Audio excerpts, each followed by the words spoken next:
प्यारे बच्चों नमस्कार। हिंदी क्लास बाय मास्टर में आप सभी का स्वागत है।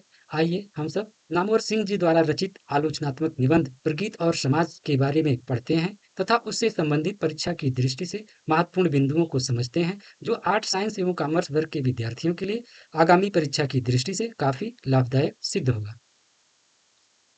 आइए सबसे पहले हम सब नामवर सिंह के जीवन परिचय के बारे में जानते हैं कि ये कौन थे और इनकी माता पिता का क्या नाम था, इन्होंने कौन कौन सी कृतियां की। तो प्रगीत और समाज के लेखक नामवर सिंह का जीवन परिचय के बारे में जानते हैं। तो इनका जन्म जो है 28 जुलाई 1927 को हुआ था। कब हुआ था? लगभग 100 साल पहले। अभी 2025 चल रहा है, तो 28 जुलाई 1927 को हुआ था। इनका निधन 19 फरवरी 1919 को हुई थी। निधन कब हुआ था? अभी 6 साल पहले 1919 में हुआ था। कब हुआ था? 19 फरवरी 1919 को। इनका जन्म स्थान कहाँ था? जीयनपुर, वाराणसी, उत्तर प्रदेश। अर्थात ये जीयनपुर, वाराणसी, उत्तर प्रदेश के रहने वाले थे। इनकी माताजी का नाम था बागेश्वरी देवी और पिताजी का नाम था नागर सिंह। वे क्या थे? एक शिक्षक थे। पिताजी का नाम था नागर सिंह और माताजी का नाम था बागेश्वरी देवी। इनकी जो कृतियां हैं वह कलम खुद एक व्यक्ति व्यंजक ललित निबंध है और बकलम खुद नाम से जो है मोहन राकेश जी ने भी एक निबंध लिखा है, लेकिन उनका सामान्य निबंध है। हिंदी के विकास में अपभ्रंश का योग हिंदी के विकास में अपभ्रंश का योग ये इनकी रचना है। आधुनिक साहित्य की प्रवृत्तियां भी इन्होंने लिखी। छायावाद, पृथ्वीराज रासो की भाषा, तो ये इंपॉर्टेंट है। आधुनिक साहित्य की प्रवृत्तियां ये भी इंपॉर्टेंट है। तो ये दोनों रचनाएं भी इन्होंने लिखी है। इसके अलावा इतिहास और आलोचना, नई कहानी नाम से इन्होंने कहानी लिखी है। कविता के प्रतिमान, तो ये कविता के प्रतिमान नामक रचना भी इन्होंने लिखा है। दूसरी परंपरा की खोज, वाद विवाद और संवाद। वाद विवाद संवाद ये क्या है? ये आलोचना संग्रह है। तो इसी वाद विवाद और संवाद से क्या है, जो आपका ये प्रगीत और समाज नामक जो पाठ है वो लिया गया है। कहना ना होगा, तो ये साक्षात्कारों का संग्रह है। आलोचक के मुख से, ये क्या है? आलोचक के मुख से ये व्याख्यानों का संग्रह है। तो इन्होंने विभिन्न तरह के संग्रह किए हैं एवं अनेक पुस्तकों का इन्होंने संपादन भी किया है। अब आइए सबसे पहले हम सब प्रगीत काव्य के बारे में जानते हैं कि प्रगीत होता क्या है, क्योंकि प्रगीत और समाज के बारे में हम सब पढ़ रहे हैं। तो सबसे पहले हम प्रगीत शब्द का अर्थ जान लेते हैं कि प्रगीत होता क्या है। ऐसी कविताएं जो वैयक्तिकता और आत्मपरकता से परिपूर्ण होती हैं तथा बहुत हद तक गेय होती हैं, उन्हें लिरिक कहते हैं। हिंदी में इसी लिरिक शब्द के लिए गीत या प्रगीत शब्द का प्रचलन है। तो लेखक ने लिखा है कि प्रगीत किसे कहते हैं? ऐसी रचनाएं, ऐसी कविताएं जो वैयक्तिकता और आत्मपरकता से परिपूर्ण होती हैं और जो बहुत हद तक गेय होती हैं, ऐसी रचनाओं को प्रगीत कहा जाता है। तो कुछ ऐसी रचनाएं होती हैं जैसे हम सब जो है अपने अंदर के जो भाव उठते हैं, जिस जैसे हम सब कल्पनाएं करते हैं, उसको हम सब जब लिखते हैं तो वो कुछ गेय रूप में लिखते हैं। जैसा कि आप सूरदास की रचनाओं में देखते हैं, तुलसीदास जी की रचनाओं में देखते हैं, ऐसे विभिन्न लोगों की रचनाओं में देखते हैं। तो ये इनकी जो रचनाएं हैं, ये जो इन्होंने जो ईश्वर की आराधना में अपनी बातों को लिखा है, अपनी व्यक्तिगत बातों को लिखा है, वो सब जो है प्रगीत के अंतर्गत आती है। तो इसी को लेखक ने प्रगीत कहा है कि ये जो रचनाएं हैं ये प्रगीत धर्मी है। प्रगीत धर्मी कविताएं सामान्यतः नितांत वैयक्तिक और आत्मपरक अनुभूतियों की अभिव्यक्ति मात्र होती हैं। तो लेखक कहता है ये जो प्रगीत धर्मी रचनाएं होती हैं ये नितांत वैयक्तिक होती है। मतलब जो व्यक्ति अपने आप से सोचता है, कल्पना करता है, वैसी बातों को जब लिखता है तो ये जो है रचनाएं जो है ये प्रगीत काव्य कहलाती हैं। तो जो जो इनसे रचनाएं बनती हैं वो प्रगीत काव्य कहलाती हैं। जैसे आप सूरदास की रचनाओं में देखते हैं कि सूरदास जी ने जिन चीजों को अनुभव किया है, कृष्ण भक्ति से संबंधित जिन चीजों को अनुभव किया उनको उन्होंने गाया और उनके साथ जो रहने वाले जो अन्य साधु संत थे उनकी रचनाओं को लेखन का कार्य किया। तो उन्होंने जो गाया, जो उनकी आत्मा की ने अनुभव किया, उसकी उन्होंने अभिव्यक्ति किया। तो इसीलिए इसको कहा गया आत्म अभिव्यक्ति की या वैयक्तिक रचना इसमें होती है। मतलब हमारे अंदर के जो भाव उठते हैं, हमें समाज से कोई लेना देना नहीं, जो समाज को देख करके उसकी प्रतिक्रिया स्वरूप जो हमारे अंदर भाव उठते हैं उसी से ये संबंधित होती हैं। तो लेखक ने ये दर्शाने का प्रयास किया है कि इन रचनाओं के माध्यम से, प्रगीत और समाज के माध्यम से, कि भक्ति काल से लेकर के आज तक जो प्रगीत कालीन रचनाएं बनती चली आ रही, लेखन उनका होता चला आ रहा है, उनमें किस तरह का परिवर्तन हुआ है और उन पहले किस तरह का विषय वस्तु रहता था, अब वर्तमान में किस तरह का विषय वस्तु रहता है। साथ ही जो विषय वस्तु जैसे नितांत वैयक्तिकता की बात की जाती है कि मतलब समाज को लेकर के वो नहीं लिखता था, लेकिन उसके भाव में समाज आ जाता था। तो वो अभी जो रचनाएं हो रही हैं वो समाज को लेकर हो रही हैं। समाज की प्रतिक्रिया स्वरूप समाज में जो व्यक्ति देखता है वैसी रचनाएं अब कर रहा है। अब वैयक्तिक रचनाएं अब कम हो रही। अर्थात लेखक का कहना है कि जो प्रगीत काव्य है उसका जो विषय वस्तु है वो धीरे धीरे बदल रहा है। आगे देखते हैं। काव्य रचना पर विचार करें तो इसके दो पक्ष परिलक्षित होते हैं। तो मतलब ये काव्य रचना पर विचार करने पर हम दो पक्ष देखते हैं। एक आंतरिक पक्ष पहला पक्ष क्या देखते हैं, आंतरिक पक्ष। दूसरा, आंतरिक पक्ष संबंध कवि के मन से होता है। तो पहला पक्ष जो आंतरिक पक्ष होता है वो किससे जुड़ा होता है, वो जुड़ा होता है व्यक्ति के मन से, कवि के मन से, अर्थात जो वो मन में सोचता है उसी चीज को लिखता है। वहीं वाह्य पक्ष का संबंध किससे होता है, दृश्यमान जगत से। जो ये प्रगीत धर्मी रचनाएं होती हैं ये उसके आंतरिक मन से जुड़ी होती हैं, अर्थात वो अपने मन से अपने जैसा महसूस करता है वैसा लिखता है, तो उसी को प्रगीत कहा गया। लेकिन जो दृश्यमान जगत को देख करके जो चीजें लिखी जाती हैं वो चीजें भौतिक होती हैं, सामाजिक होती हैं, इसीलिए लेखक वैसा कहता है। आंतरिक पक्ष मानस रचना और वाह्य पक्ष भौतिक रचना के अंतर्गत आता है। तो जो मन से जो चीजें मन में आती हैं उसको लिखी जाती हैं तो उसे जो है मानस रचना कहा जाता है। जैसे रामचरितमानस की रचना की गई थी, इसको लेखक ने कहीं देखा नहीं था, बल्कि उसने जैसा अनुभव किया, जैसे उसके मन ने कहा वैसा लिख करके उन्होंने रामचरितमानस की रचना की। और वह पक्ष में क्या होता है कि जो चीजें लेखक देखता है, अनुभव करता है, वैसी चीजों को लिखता है। वो उसमें मन की बात नहीं होती, मन से वो उन्हीं चीजों की अभिव्यक्ति करता है। तो ये दोनों जो है प्रगीत धर्मी रचना और मतलब सामाजिक रचना में ये अंतर है। अब आइए देखते हैं लेखक ने इस संबंध में क्या कहा है, क्या लिखा है इसकी आलोचना में। तो प्रगीत और समाज नामक पाठ में लेखक ने क्या लिखा है, प्रस्तुत निबंध नामवर सिंह के आलोचनात्मक निबंधों की संग्रह पुस्तक वाद विवाद और संवाद, वाद विवाद संवाद से लिया गया है। तो किससे लिया गया है, नामवर सिंह की किस रचना से लिया गया है, वाद विवाद संवाद से लिया गया है। आधुनिक हिंदी गीत कविता को पुरानी गीत कविता से भिन्न बताने के लिए उसे गीत के बदले प्रगीत कहा है। तो लेखक ने क्या किया है कि आधुनिक गीत गीत कविता को पुरानी गीत कविता से भिन्न बताने के लिए इसने किस शब्द का प्रयोग किया है, प्रगीत शब्द का प्रयोग किया है। किस शब्द का प्रयोग किया है, प्रगीत, अर्थात प्राचीन और गीत, मतलब आधुनिक और नवीन, आधुनिक और प्राचीन दोनों को इसमें प्रगीत में शामिल किया है। दोनों को एक दूसरे से भिन्नता बताने के लिए इस शब्द का प्रयोग किया। पुराने गीत में दो तत्वों की प्रधानता होती है। जो पुराने गीत होते थे उसकी विशेषता के बारे में लेखक बता रहा है कि इसमें क्या चीज होती है, तो इसमें दो तत्वों की प्रधानता होती है, आत्मनिष्ठा और गेयता। तो जो पुराने गीत होते थे उनमें किसकी प्रधानता होती थी, आत्मनिष्ठा और गेयता की प्रधानता होती। एक तो वो ये जो लिखे जाते थे वो गेय पद होते थे, दूसरी चीज जो अपने मन में जो आत्मा से हमारी कहती थी उसको वो लोग लिखते थे, जैसे कि आप सब रामचरितमानस, सूरदास की रचनाओं में, कालिदास की रचनाओं में आप सब देखते सुनते हैं। आधुनिक प्रगीत में वैयक्तिकता और आत्मपरकता तो है, लेकिन गेयता उस रूप में नहीं है। तो लेखक कहता है कि जो वो तुलना करता है आधुनिक प्रगीत और प्राचीन प्रगीत में, तो वो कहता है कि जो आधुनिक प्रगीत है उसमें वैयक्तिकता और आत्मपरकता तो है, लेकिन वो गेयता नहीं है, जैसा कि रचनाएं सूरद और तुलसी की रचनाओं में देखने को उसे मिलता था। जिस रूप में सूर तुलसी आदि के पदों में है, तो लेखक उदाहरण देता है जिस तरह से सूर और तुलसी की रचनाओं में जो गेयता थी, गाने योग्य था, वैसे ही अब उसमें वर्तमान आधुनिक रचनाओं में वैसा नहीं मिलता है, लेकिन वो भी प्रगीत धर्मी है। वैयक्तिकता के कारण प्रगीत धर्मी कविताएं ना तो सामाजिक यथार्थ की अभिव्यक्ति के लिए पर्याप्त समझी जाती हैं और ना उनसे इसकी अपेक्षा की जाती है। तो लेखक कहता है कि ये वर्तमान की जो प्रगीत धर्मी रचनाएं हैं वो जो है सामाजिक यथार्थ की अभिव्यक्ति के लिए ना तो योग्य समझी जाती हैं, ना तो उनसे असामाजिक अभिव्यक्ति के लिए कोई अपेक्षा भी की जाती है। जैसे चूंकि वो जो है वैयक्तिक रचना है इसलिए समाज के बारे में वो बताएंगे, ऐसे उनसे अपेक्षा ही नहीं की जाती है। किंतु कविता पर आज समाज का दबाव तीव्रता से महसूस किया जा रहा है। तो लेखक कहता है कि कविता पर समाज का दबाव जो है वो तीव्रता से महसूस किया जा रहा है, कि समाज कविता पर ये दबाव पड़ रहा है कि आप जो समाज में जो चल रहा है उसकी आप अभिव्यक्ति कीजिए। जैसा कि आप स्वतंत्रता आंदोलन के समय देखते हैं कि बहुत सारे जो है क्रांतिकारी विचारों को बढ़ावा देने वाली रचनाएं की गई, अर्थात जो है भक्ति में एकदम भक्ति के रस से पूर्ण रचनाएं की गई थी। आलोचक कविता की सामाजिक यथार्थता ढूंढने में व्यस्त है। तो आलोचक जो है वो कविता की सामाजिक यथार्थता ढूंढने में व्यस्त है। मतलब जो आलोचक है नामवर सिंह जो है वो जो है जो भी कविताएं हैं उसमें उसकी सामाजिक यथार्थता ढूंढ रहे हैं, अर्थात ये समाज के लिए कितना उपयोगी है, अर्थात समाज की बात इसमें कितना की गई है, इस बात को वो ढूंढने का प्रयास कर रहा है। ऐसे वातावरण में गलत समझे जाने का खतरा उठाकर भी नामवर सिंह ने इस आलेख में प्रगीतों में सामाजिकता ढूंढने का चुनौतीपूर्ण प्रयास किया है।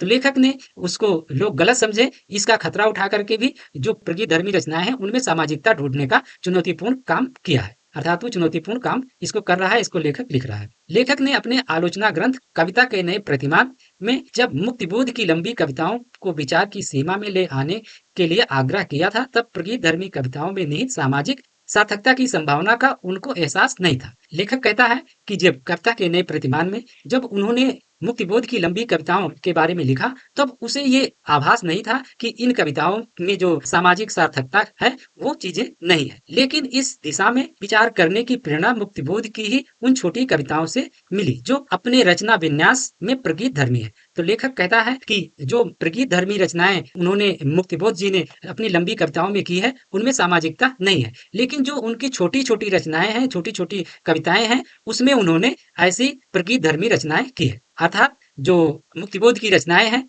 वो जो है उनकी लंबी रचनाओं में सामाजिकता अधिक है, और जो जो उनकी छोटी रचनाएं हैं उनमें प्रगीत धर्मी रचनाएं अधिक है।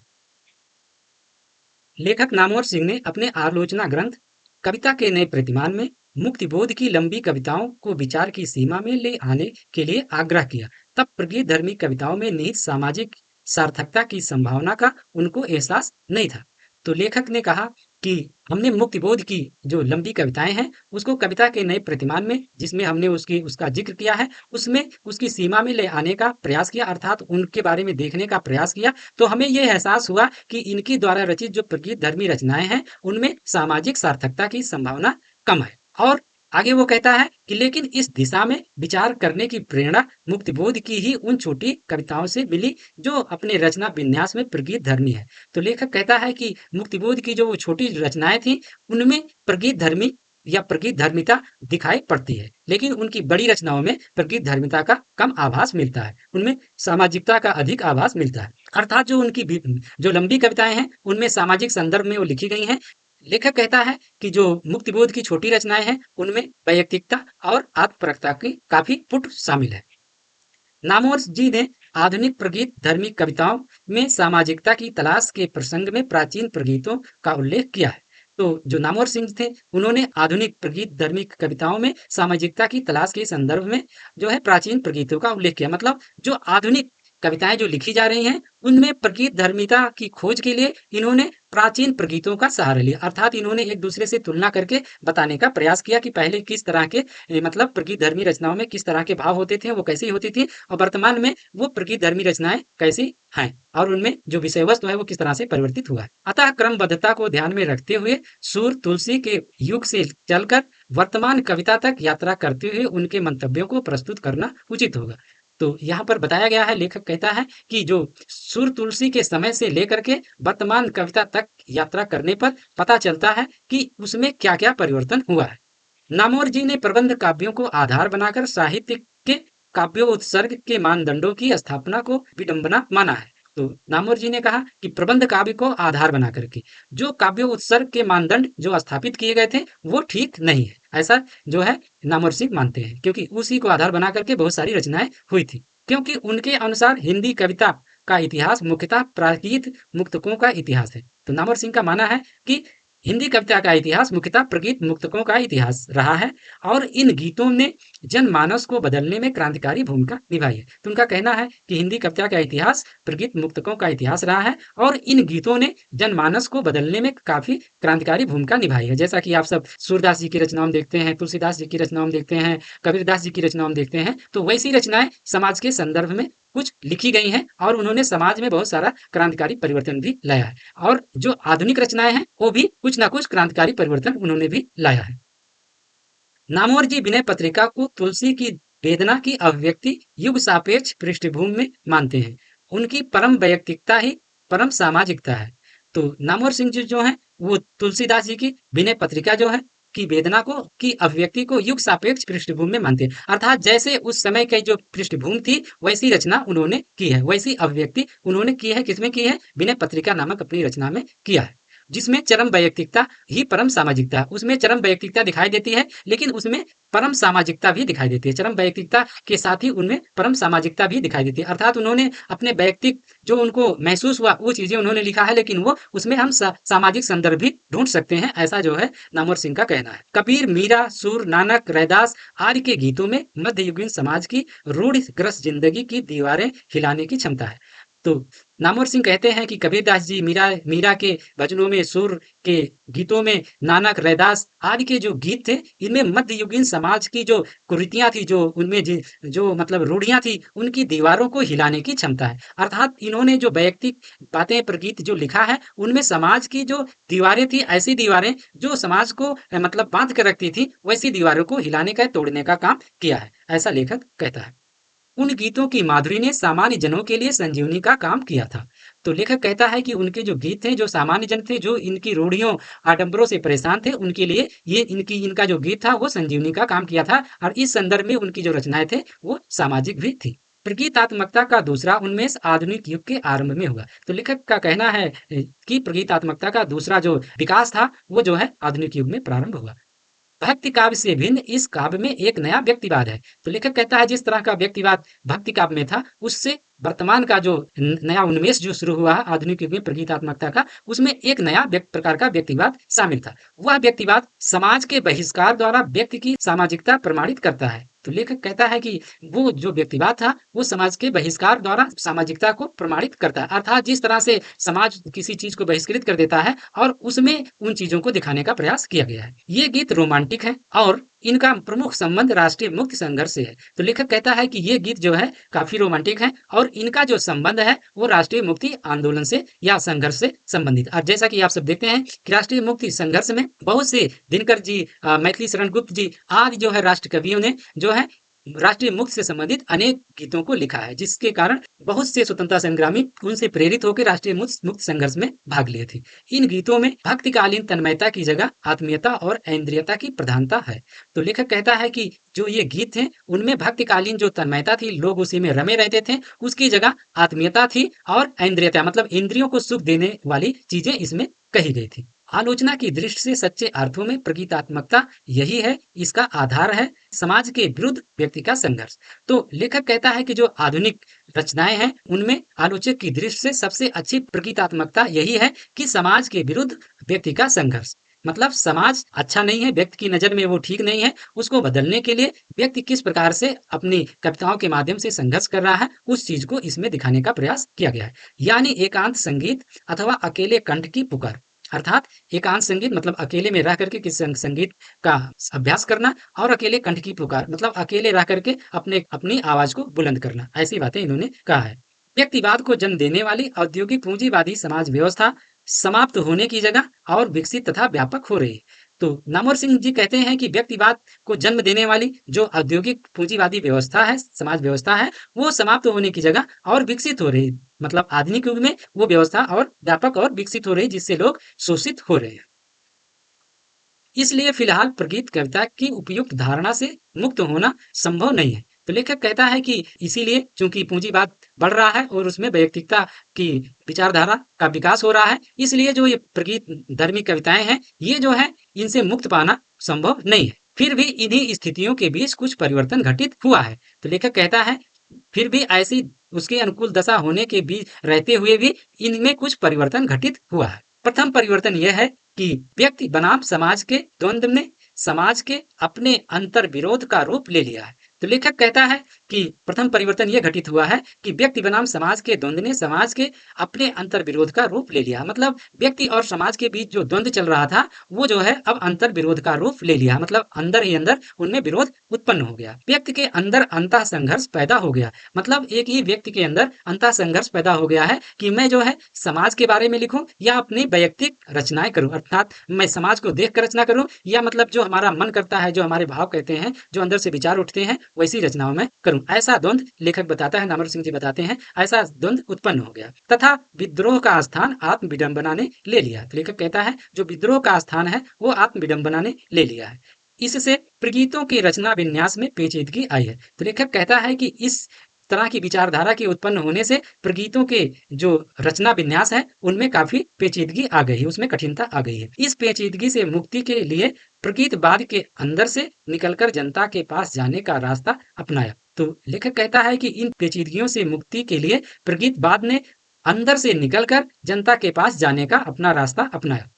परिणामतः कविता पूरी तरह सामाजिक हो गई, जिसका फल यह हुआ कि प्रगीतात्मकता और कवित्व दोनों न्यून हो गए। तो लेखक कहता है कि चूंकि समय की मांग थी, समय में ऐसा चल रहा था, इसलिए जो है इसके परिणाम स्वरूप कविता पूरी तरह से सामाजिक हो गई। मतलब जो लोग वैयक्तिक अपने अंदर के भावों को सुर तुलसी की तरह से प्रकट कर रहे थे, अब वो समाज में जैसा देखते हैं, समाज की जैसी मांग होती है, समाज की मांग के अनुसार अब वो कविताएं लिखने लगे हैं, अर्थात उन्होंने वैयक्तिकता को भुला दिया है और पूरी तरह से सामाजिकता को ग्रहण कर लिया है। इसी चीज को लेखक कहता है कि उसमें प्रगीतात्मकता और कवित्व दोनों न्यून हो गए हैं।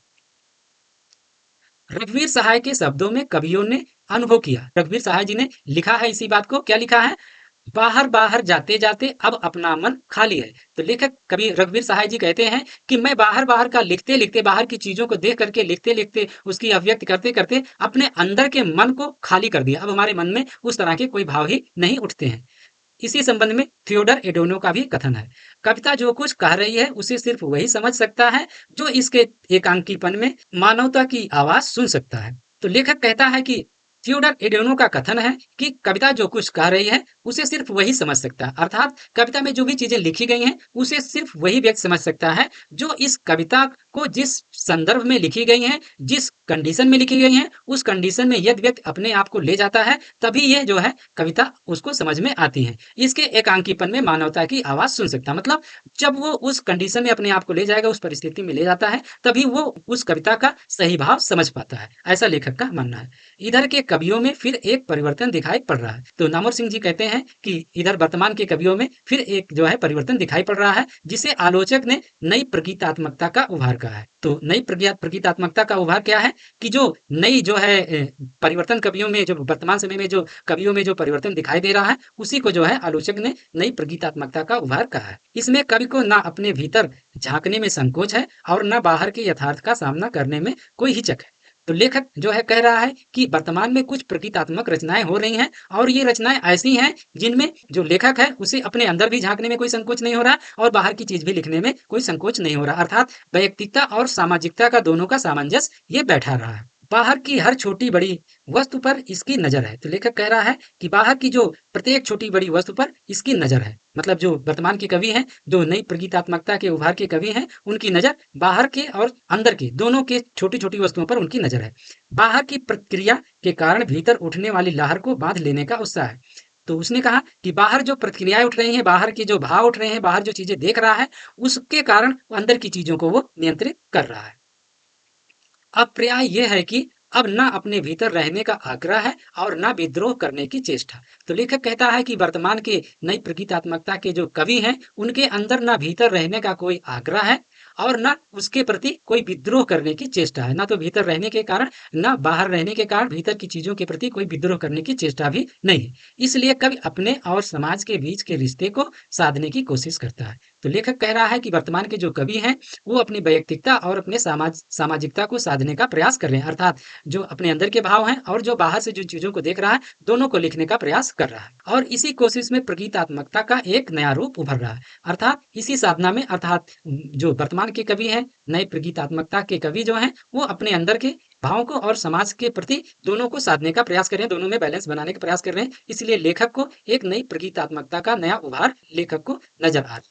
इस तरह नामवर सिंह ने हिंदी प्रगीत कविता का सर्वेक्षण करते हुए यह दिखाने का प्रयास किया है कि उसमें सामाजिक स्थितियां विभिन्न रूपों में घटित हुई हैं, जो प्रगीत कविता की रचना को प्रभावित करती हैं। तो लेखक कहता है कि जो नामवर सिंह जी लिखते हैं कि जो प्रगीत कविता है उसका सर्वेक्षण करने पर उनको मिलता है कि जो है सामाजिक स्थितियां विभिन्न रूपों में घटित हुई हैं। जो जो पहले के प्रगीत थे उनमें सामाजिक स्थितियां कैसी थी और जो वर्तमान के प्रगीत हैं उनमें सामाजिक स्थितियां बिल्कुल बदल चुकी हैं। तो दोनों की सामाजिक स्थितियों को दिखाने का प्रयास किया है। जैसे कि आप सब सूरदास जी के, तुलसीदास जी के और जो है कबीरदास जी की रचनाओं में पाते हैं कि उन्होंने जो आडंबर था, समाज में जो फैली हुई बुराइयां थी, उनको दिखाने का प्रयास किया। वहीं पर जो नवीन कविताएं हैं उनमें चूंकि ये सब सारी कविताएं लगभग जो है जिसका जिक्र लेखक कर रहा है, उनमें जो है समाज में जो समस्याएं हैं, समाज में जो भ्रष्टाचार है, समाज में जब स्वतंत्रता के पहले की जो रचनाएं हैं, तो उनमें जो सामाजिक स्थितियां थी उनको दिखाने का लेखक ने प्रयास किया है। इसलिए जो पहले की जो स्थिति थी वो वर्तमान में स्थिति बदल गई और दोनों स्थितियों को दिखाने का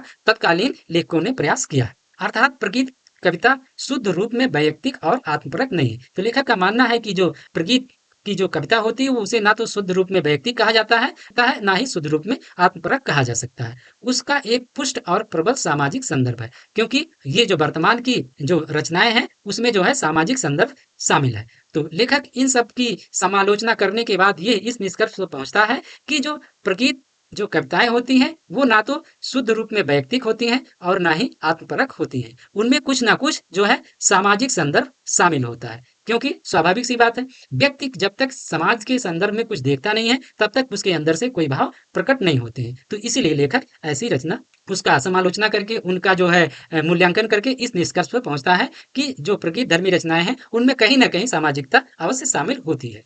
तो आशा करते हैं कि नामवर सिंह द्वारा रचित प्रगीत और समाज को आपने बहुत अच्छे से पढ़ा है और इससे संबंधित सूक्ष्म बिंदुओं को अच्छे से समझा है। तो आप सब चैनल को लाइक करें, सब्सक्राइब करें और शेयर करें। और हमारे चैनल से संबंधित सूचना को प्राप्त करने के लिए हमारे चैनल के डिस्क्रिप्शन बॉक्स में टेलीग्राम लिंक पर जुड़ें और सूचनाओं से अपडेट रहें। आप सभी को बहुत बहुत धन्यवाद। हिंदी की जय, जय भारत।